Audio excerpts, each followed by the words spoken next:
Hi guys. So you come across this video probably because of the title. I bought a pre-owned Tesla Model S. I bought that yesterday on the 3rd of September 2018. I take delivery of that this Saturday, which is Saturday the 8th of September. And this is basically going to be a series of videos detailing issues, processes, and basically day-to-day life with a pre-owned Tesla Model S. It's been done before, but a lot of people who have done this seem to be based in the US. I thought it would be good to get a UK perspective for the people in the UK who might be looking to buy a pre-owned Tesla, not from Tesla Direct. So, like I said, it's through private means. So I've had no involvement with Tesla thus far other than sending an email to them to say I've now taken ownership of this car, and basically to assign that car to my account so I can control the car via the app. Anything else that's really relevant at this stage is the car is a 70, should have anywhere between 200 to 220 miles range. It's got 40,000 miles on the clock, so it'll be interesting to see what a full charge will give me. It doesn't have autopilot enabled currently, but it does have autopilot features, I believe, as in, I believe it's 2.0. That's installed based on the software version is the current up to date with the fleet. It's a 2016, sorry, I'm not sure if I mentioned that. But yeah, I'm excited. It's got next gen seats. It's got heated seats, standard. It's got obviously the software on it, so I can got all the interactive internet services like Spotify and some of the other ones that are available online. So yeah, am I excited? Very much so.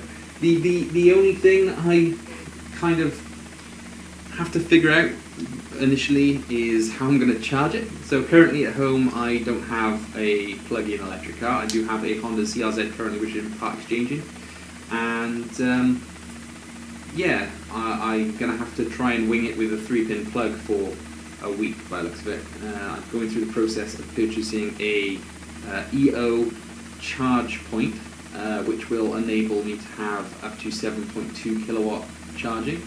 I didn't want to go 3-phase because of just sheer cost, and obviously anything lower than 7 would be a little bit of a struggle compared to, well, the 7, obviously. So, things to note so far. Obviously I went through a private dealer. They were fine. They obviously did the usual thing of trying to sell me extras. They did put in a 20 quid MOT for when it's due, obviously being 2016. It's not due until next year, so that's possibly handy. It's not far to go to get to them from where I live, so that's good. And yeah, ideally this is going to just be a blog, maybe once every month possibly, or whenever anything crops up that either was unexpected or you know, anything that just generally happens with the vehicle.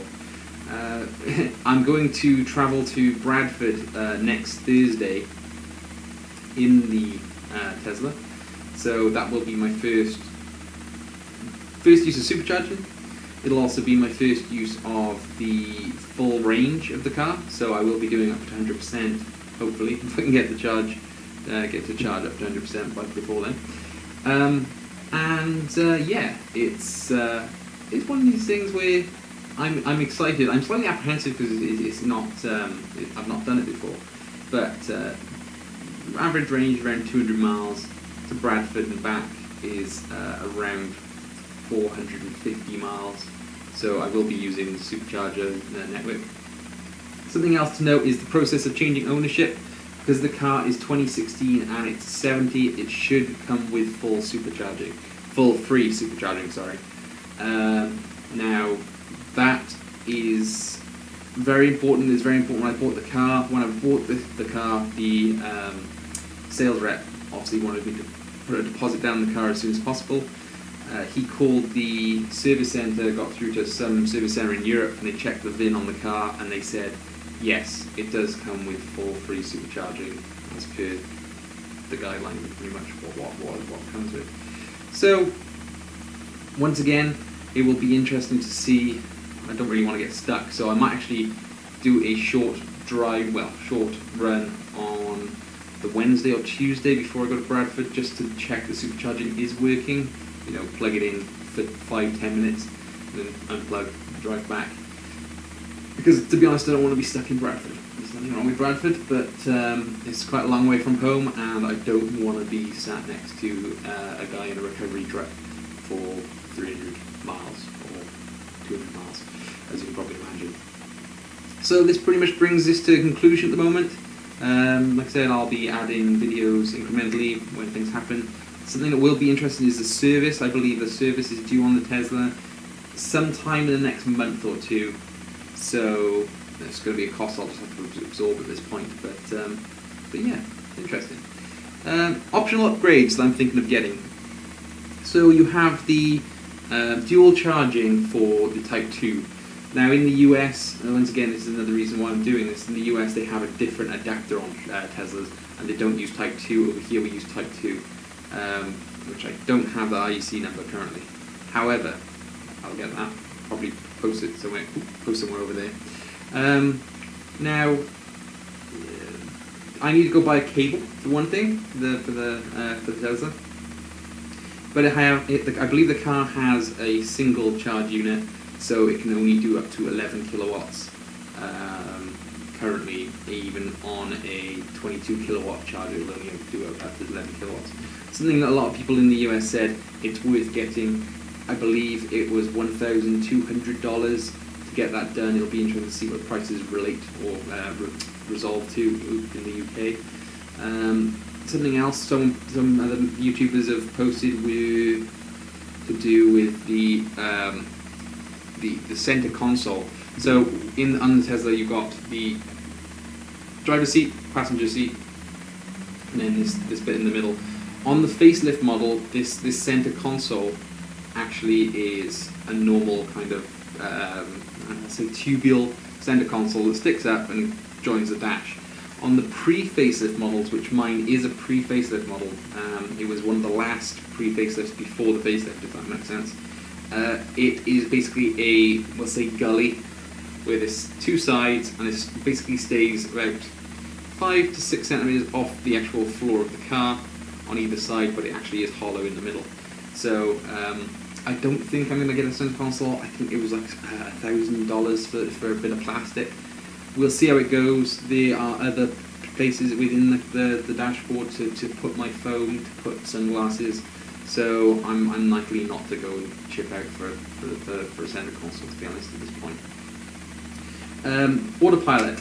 Autopilot, like I said, I believe it's Autopilot 2.0 hardware. It's more of the fact of, do I want to enable that hardware? Currently, no. I had a slightly bad experience when I did a test drive in a P90D through a showroom nearby about 6 months ago. We were going down the M5 and it slammed on with a Honda Civic behind me. Nothing came of it. Luckily, I was paying attention, and the car behind also was paying attention. The Tesla rep pretty much looked at me and said, "Was that you?" Was that you?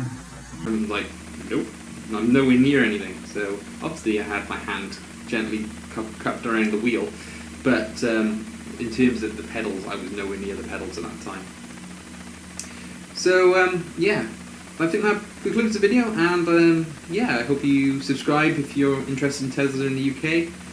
If you're interested in private ownership or private sale of a Tesla, see how. Phantom drain is something that I want to keep an eye on. There's a lot of information on phantom drain for different models.